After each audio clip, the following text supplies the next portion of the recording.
Hello. In this video, I'll show you how to change your YouTube profile picture on iPhone. Now, it's a very easy process. Open the application, then click on your profile at the bottom right corner. Now, just simply click on View Channel. Now, over here, you will find a pencil option. Choose that option.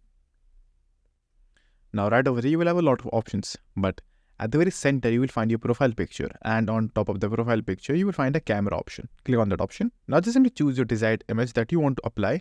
So you can go to your gallery or you can directly use camera to get a photo. So use whatever method you want to use and then simply choose the image. And now once the image is selected, you can just simply zoom it, resize it, do whatever you want. And once you're done with all of that, all you have to do is just simply click on Save as Profile Picture at the very bottom and wait for a few seconds over here. And after that, your image should be updated, as you can see right over here. So that's it, and thank you for watching. And do like, subscribe to our channel, and take care.